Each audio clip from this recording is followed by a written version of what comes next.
نحمده ونصلي على رسوله الكريم أما بعد فأعوذ بالله من الشيطان الرجيم بسم الله الرحمن الرحيم واتل عليهم نبأ ابني آدم بالحق إذ قربا قربانا فتقبل من أحدهما ولم يتقبل من الآخر قال لأقتلنك قال إنما يتقبل الله من المتقين صدق الله العظيم. دا سورة مائدة او پنځم رکوع شروع کیږي څلورمه ختم شو. دی کې الله سبحانه وتعالى یو واقعه بیانوي. د دې مخ کې رکوع کې الله سبحانه وتعالى د بنی اسرائیل ذکر وکړو او هغه بنی اسرائیل چې کوم دینو دومره سخت نافرمانی وکړه چې هغه موسی علیه السلام ته ګور اخر کې دا وینا وکړه چې تزا او ستارب دي زی او تاسو جنگيږي یو بس موږ هدل ته ناس دي. الله پاک په سلويخ کاله پورې چې کوم دینو هغه خار ته بیت المقدس ته داخلي دل حرام کړ او دای د وادی تیه کې په دغه لوی صحرا کې سلويخ کاله پورې الله پاک چې کوم دینو دغه کړ. بعضی وخت د یوې خبرې دومره سخت سزا سړي ته ملو شي چې یعنی د الله سبحانه وتعالی په گرفت کې راشي. لہذا په خپل خبرو باندې په خپل خپل باندې کنټرول پکار دی. دا نه چې بس د خپل نه چې سوويستو بس داغي پروا نه کوم. الله ته بعضی کلمات دومره ناخوښه شي کنه او پاغي باندې د بل چا زړه ډیر زیات ودر دیږي دا څه خبرې نه دی کول پکار. لہذا دومره دا سخت خبرو والده الله په خوخ نه وي، نرم خبرو والده الله په خوخي، رون تندي والده الله خوخي، دا تریو تندي والده الله خوخ نه وي. نو لہذا چې چا سره رسول الله صلی الله علیه وسلم یو حدیث مبارک کې فرمایي چې په خنده پیشانه تاسو چا سره خبرو کا دام نه کیدا داسې السلام علیکم لږ داسې مسکی شي ورته دا غزر په دی خشي او چې ته داسې بس ورته وګوره او دغه شي کنه سلام دعا ورسو کې بس هغه غریب هم بیا وایي چې یاره د سره خو بس ورنږدې کېږه منو. نو د دې دپاره الله سبحانه وتعالی فرمایي چې یعنی تاسو په دې باندې دا څلوېښت کاله پورې مونږ دا حرام که دغه ځمکه او دی بیا داخله شو. اوس الله پاک په ضمن کې د تقوا او د پرهیزګارۍ یو مثال پیش کړي او هغه مثال په دنیا کې د آدم علیه السلام په اولاد کې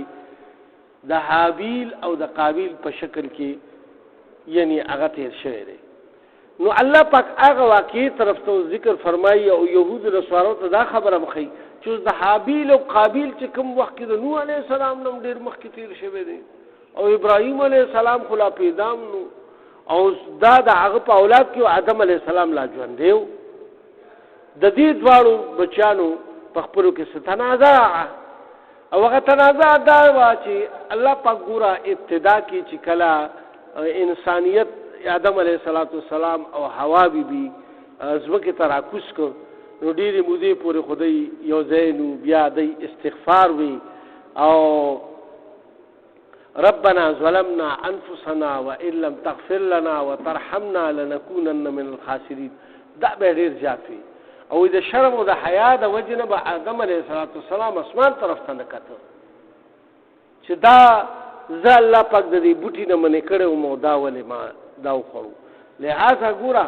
د هغې د وجې نه بیا الله پاک مختلف روایات چې څومره زمانه خو الله پاک د زمانې ذکر نه دی کړی مونږ هم نه کوو بس الله پاک بیا پې رحم وکړو او دوی دواړه یو ځای کړه په عرفات په میدان کې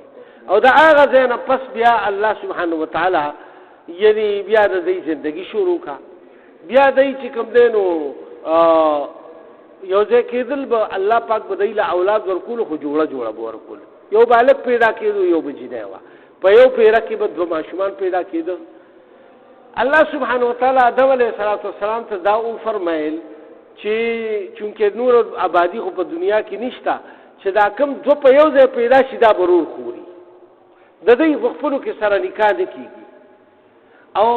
هر جوړه چې ستا کوم یعنی پیدا شي نو په هغه بلې جوړې سره به کېږي نکاح، خو خپلو کې به یو بل دارونه خویندې وي، لهذا دی به دغه ترتیب و. نو د حابیل سره جینۍ چې کومه پیدا شوه نو هغه لږه داسې غنم رنګې غوندې وه، بدرنګه ورته نه شو ویلی، خو غنم رنګې به مثال داسې ووایو. او دا به ووایو چې یعنی مطلب دا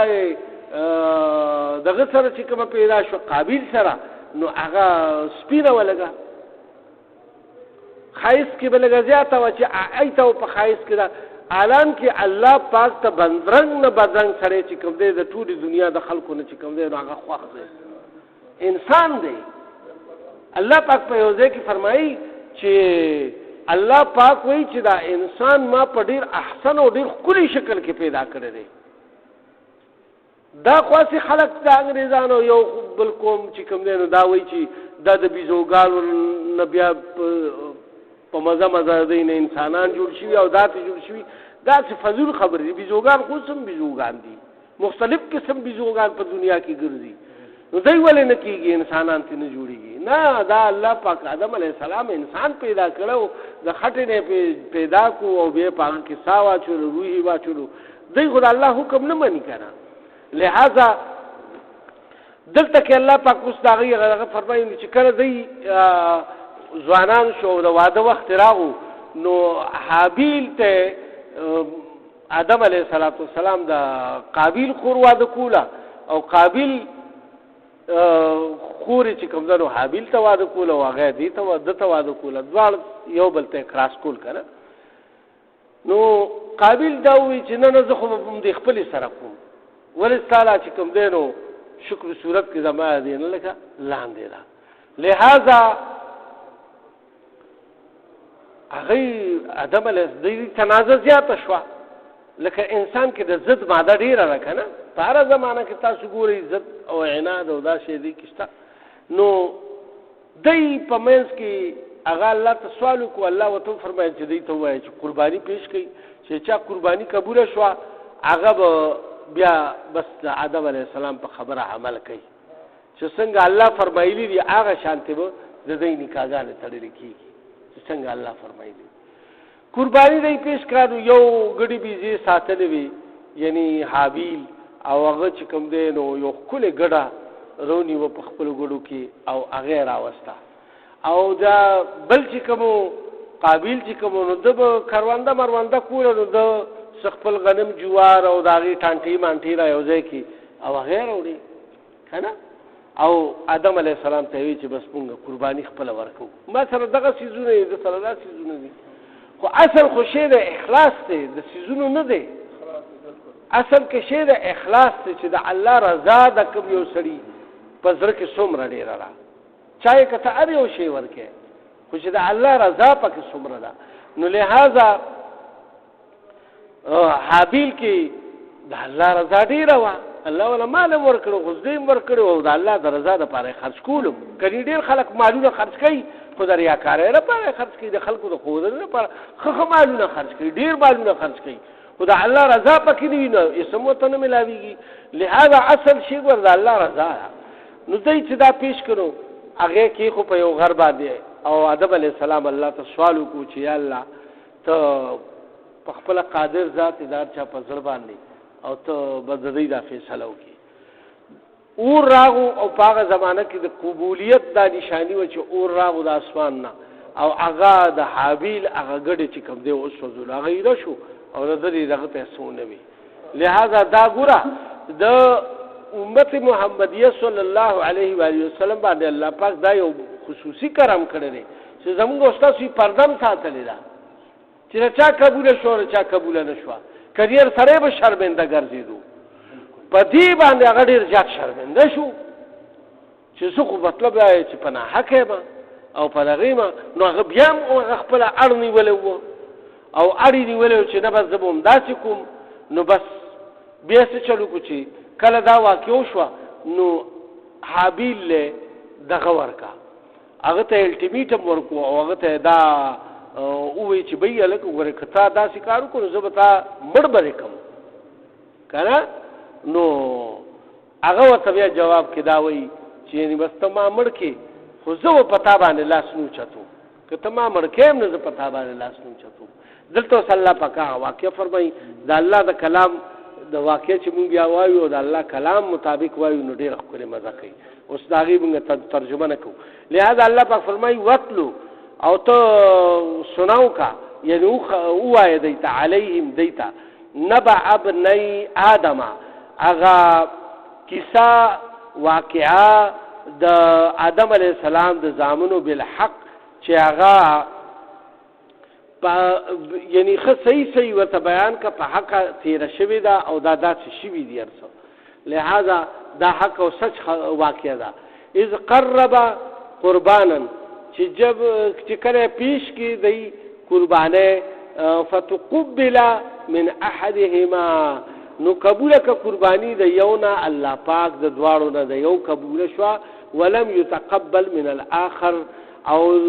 دا غویم قبول نشوا قال نو په جواب کې چې کله د پیمانه شو او د په ضد کې او په عناد کې نه لہذا د خپل ورور ته وی لا اقتلنك زبتا قتل کم ضرور به زتا قتلم قال نو غبل ورته وی یعنی حابیل ورته وی انما يتقبل الله من المتقين دې کې زما څه ګناه ده هغه ته دا وی چې الله سبحانه وتعالى چې د متقینو خلکو چې کوم دینو قرباني قبلای نو تم تقوا پیدا کنه اوس پیدا کا لا جون نشته کنه ضرورت نیت صحیح کا لہذا که یو انسان توبه وباسي وغه ته د خپل جرم پته ولګي او د توبه وباسي د برګ مخکې نو الله سبحانه وتعالى به بخشش وکي او د تقوا نصیب شي نو لہذا دلته کې صلی الله پاک دا فرمایي چې لئن بسطت الی یدک نو هغه ورته اوس دا ووایي چې که چېرته ما ترسته لاسونه خپل راوږدی د مرګ دپاره یعنې زما د قتلولو دپاره لتقتلني چې ته ما قتل کړي نو ما انا بباسطن نو زه به نه اوچتوم لاس په تا باندې نه به ستا طرف ته لاس دروږد کومه یدی خپل لاسونه الیک تا ته لاقتلک چې زه تا قتل کړم ته خو که ما قتلیم نو زه به تا باندې سرپه نه کوم لکه تا به نه رانیسم تا نه قتلومه زه چې زه په تا باندې مخکې شم الان که تا خو ما ته ووایي نو انی اخاف الله دا څه وجه ده چې زه تا باندې لاس نوچتم زه یریږم د الله نه د الله د جهنم نه یریږم د الله د عذاب نه یریږم د الله خوف او یره زما په ذکر رب العالمین چې رب د ټولو عالمونو دی مخلوقاتو دی انی اريد او زه دا خواهش لرم دا غواړم اراده لرم ان تبوء باسمي چې ته که داسې کار وکړې نو ګنده به کړې ته خپل لاسونه او خپل ځان په زما په وجلو کې په ګناه کې ته به په ګناه کې راشي که زه دې ووجلم او که دې ونه وجلو نو بچ به شي نو دلته کې الله پاک فرمایل و اسمک فتكون من اصحاب النار او بیا دغه ګناه به بیا تا یوسي د جهنم ته تا به جهنم والا نه وګرځئ که تا زه قتل کړم لہذا وذلك جزاء الظالمین او دغه شانتی کوم دی نو مونږه جزا او سزا ورکو یعنی سزا ورکو ظالمانو ته فطوعت له نفسه نو بالآخر اغا تخپل نفس کوم دی نو دا خبره خشته کا قابل ته دا غرور قتل نفس خشته کو ودبو او بس एकदम به پزړه کې راغی دا غوړي ډیرو شرمېده په لحاظه شیطان خو ولې انجکشن والی کنه هغه خو مسلسل وسوسې ورچولې کنه چې مړه بس روي نیسا دا د چرتودینو بس سر ولا کان اخلاص کا بس بیغمه شتي زه لا تخطو شرمېده دي دا څه شو خوښ نو الله پاک دلته کې فرمایل چې وې دې مرغوبه شو دا خپل نفس د خواهشاتو او دا غسینا او د حسد او د بغض نه قتل اخیه او د قتل ضرور په قتل باندې آماده شو فقتله نو بیا قتل کو فاصبح من الخاسرین نشو د نقصان والا خلقنا شامل شو دی د هغه خلقو کې چې کوم نقصان والا خلق دي د شیطان منون کی خلق دي او جهنم والا خلق دي فبعث الله د کلا هغه قتل کو نو بیا څه چل کول چې اوس دا لاش چرته پټ کم لا خودون هغه زمانہ خو ترقی نه وکړي کنه نه لا دومره دغه چې یعنی مطلب قبر مبر وډمبه سړی مړ شو دا قبر مخخنو دغه طریقه نه ورتله او وې کزه دا داسې وګرځوم او پلار می وګوریا نور رونه به مو شي چې دا اوس خو خبر چې په نسل کې سیم دیو خو آدم علیه السلام جو لا خو ژوند دیو او پته نشته چې دنه مخکې څومره اولاد او څومره خلک خو بیا او خو سوکو کنه چې د هغه دغه د وجه نه دا وی ډیر علما دا دي چې په شابانه ډیر ګرځولو بیا الله پاک دا سکارو کو چې انسان الله پاک ته یعنی ډیر محبوب دی چې د الله به حرمتي مسکیږي لہذا الله سبحانه وتعالى یو دو مارغان رولېګل نو سو کوئی چې یردار فرشتو په شکل فرشتي او د مارغانو شکل کې راغی خو الله پاک ذکر نه کړي بس موږ هم د دې ذکر نه کوو بس دو مارغان راغی یو مارغی چې کوم دینو په ټنګو په پنجو والو هغه مړ شو بیا زر زر لاړو هغه ته پنجي واله او هغه کې سبق وکنستا او هغه کې مارغ راخ هغه په کې خو بیا په پاسه خوره واچوله د چې دا واقع وکړه نو دوی یروي دا خو یروي زه خو د کارغنم کما کلمه خپل کما کل تو ومنو نو دلته کې صلی الله پاک فرمایل فبعث الله غرابا بیا رولېګل الله پاک کارغلرا يبحث في الارض چې وی کنه استزوک لرا لیوریه د دې لپاره چې او خیدتا کیف یواری سوءه اخی چې څنګه پټ کی لاش د خپل رور قال نویری یا ویلتا اے زما بدبختی اعجزت آیا ز عاجز یو شما ان اكون مثل هذا الغراب چې ز شبد دی کارغه غونتی یعنی دومره مقل کې ما کې نشتا دا کل کمه خو پکې وکړه چې روغ قتل کړو د خپل معمولی دنیاوی دغه لپاره فواریا سوءه اخی چې پټ کړي به لاش د خپل رور فاصبح من النادمين او بیا عرض کو نادم شو الله پاک دې مونږ ټول په دې باندې عمل توفیق راکړي سبحان ربک رب العزة عما یصفون وسلام علی المرسلین